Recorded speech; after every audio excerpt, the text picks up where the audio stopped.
Fire, earth, wind, and water, a purging by the elements.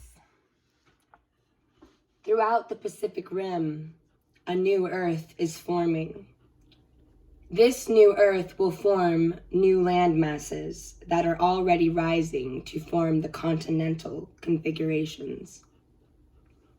There is, resulting from the fluid character of the movement of the inner earth matter or magma, a rocking that is occurring.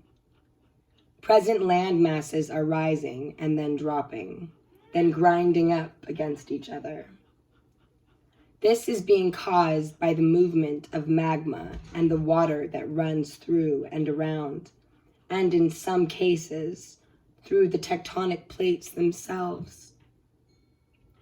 This geophysical occurrence is also causing a flip-flopping of our environmental conditions, the reverberations of which are being felt from Australia to Alaska, as well as from Japan to Mexico.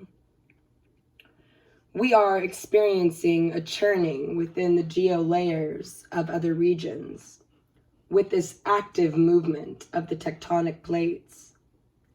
There is a very active, fluctuating movement occurring at this time, from central Mexico to as far away as the east coast of America. No thing upon this earth is fixed. Earth is a living organism that is adapting to its own growth, undiscerning of what the human drama may conclude within its limited perceptions of physics. There is a fissuring and fracturing that is occurring, which will most likely be first felt in the Nevada and Oregon areas. These areas are mostly built upon layers of basalt, which is quite unstable and water solvent. In Central America, Mexico will be hard hit by the geophysical change this coming year, as well as experiencing intense flood damage due to the unusual storms that are already impacting the land.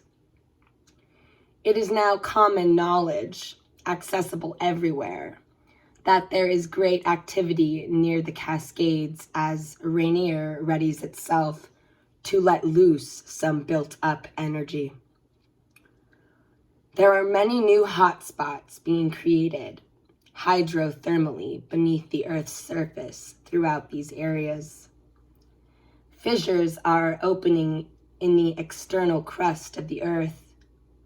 This is a part of the Mother's process to relieve the pressure from below. New Earth is created through intense heat, i.e., lava flow.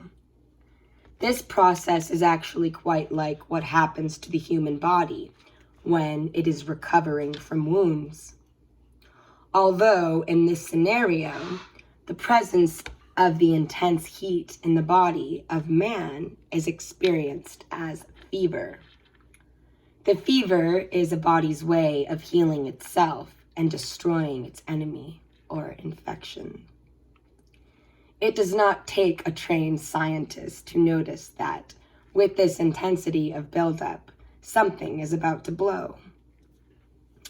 The balance of the alternative release valves, which have been easing up the pressure until now, is being affected by the continued deterioration of the infrastructure, which is made up almost entirely of basalt. On the surface, plants, as well as insects, are already going through very noticeable signs of transformation. We are seeing many new species, as well as a noticeable degree of mutation in animals. In the Southwest, we have four-eared jackrabbits, five-legged frogs, fish and turtles with tumors, crossbreeding of other species, etc. In the Northwest, I have seen three-horned deer.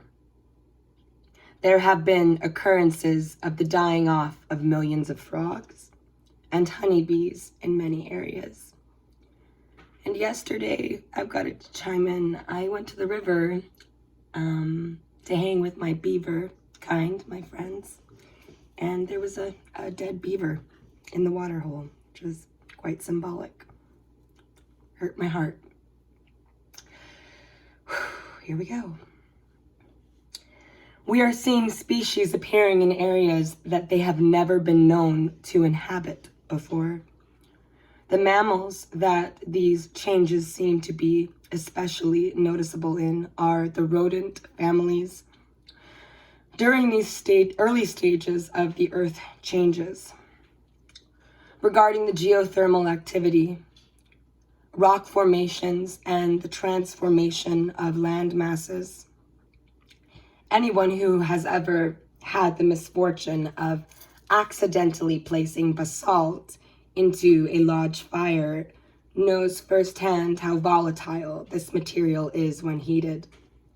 Gas pockets explode, sending missiles hurtling through the air at such a high velocity that they could kill someone as quickly as a bullet. Take into account the heat buildup that is occurring beneath the Earth's surface along the Cascade Range. Factor in the occurrence of some rocks breaking off beneath the Earth's surface, some larger than a football field. Given this equation, even a rocket scientist can figure out that there is going to be some rumbling happening in 1998. It was quite some time ago. Underground streams and rivers are changing course very rapidly. There are reports that the course of some rivers have moved as much as several hundred feet. In other areas like Sedona, Arizona, they are simply disappearing or drying up, where they have been a constant for centuries. Also, the depths at which the wells have formerly been functioning without a problem is no longer the case. Many farmers, ranchers, and homeowners have to dig down much deeper to find a new well, site completely, because the old ones are drying up. When this type of phenomenon starts to happen in widespread areas, it is very serious and needs to be looked at a much deeper levels if we are to see the long-range potential outcomes. The watershed in northern New Mexico that has surrounded the Taos Basin and fed the western states of New Mexico, Oklahoma, and Texas for untold thousands of years is rapidly reaching critical lows. In Nevada, up to Virginia City Highlands, many of the old mining shafts are flooding as new water veins seem to be opening up beneath the surface.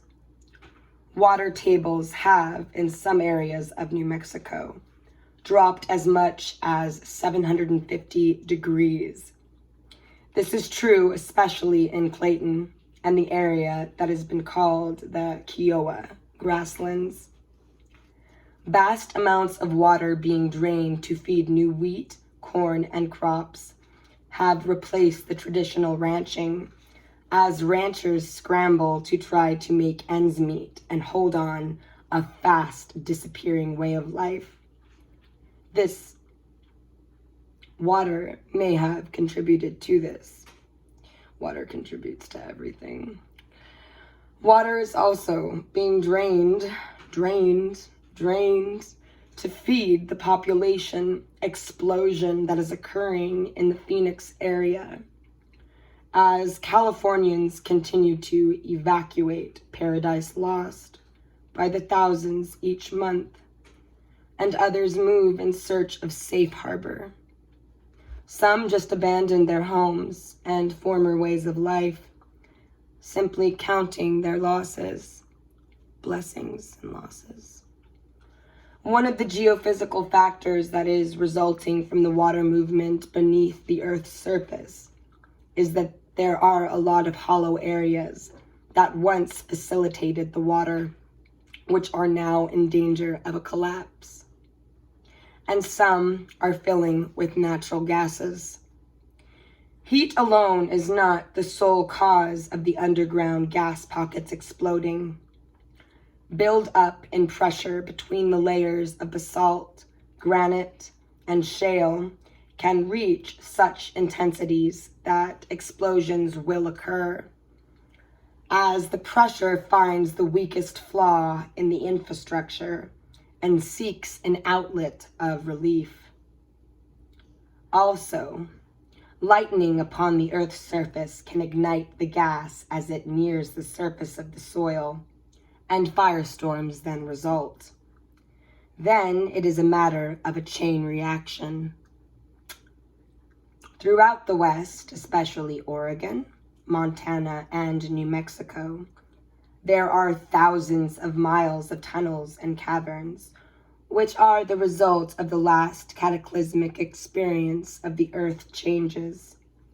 Never mind the thousands of miles of man-made tunnels and massive underground development by the military.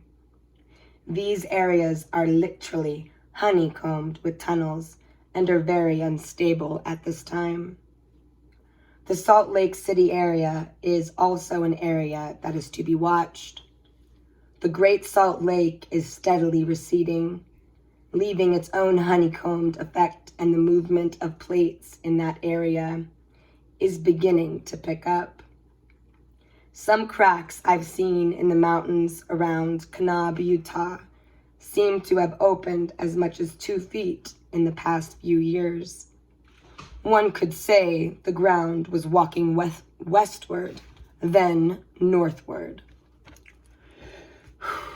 As the El Nino activity continues to intensify, and it will, there will be heavy flooding and severe fluctuation in temperatures. This condition will bring about the appearance of the devil winds, sudden yet isolated windstorms that have gusts of wind up to 100 to 200 miles per hour. Situations with weather fluctuations will only worsen. The influx of spring breakup, compounded by now weakened surfaces and the dying of vegetation that once held the soil together, will leave erosion to take care of the rest. March will be a rough month for many. We can expect very heavy rains and snow melts to create conditions that will encourage massive flooding throughout the Southwest and the desert areas, all the way up to the Kootenays, through Montana and Idaho.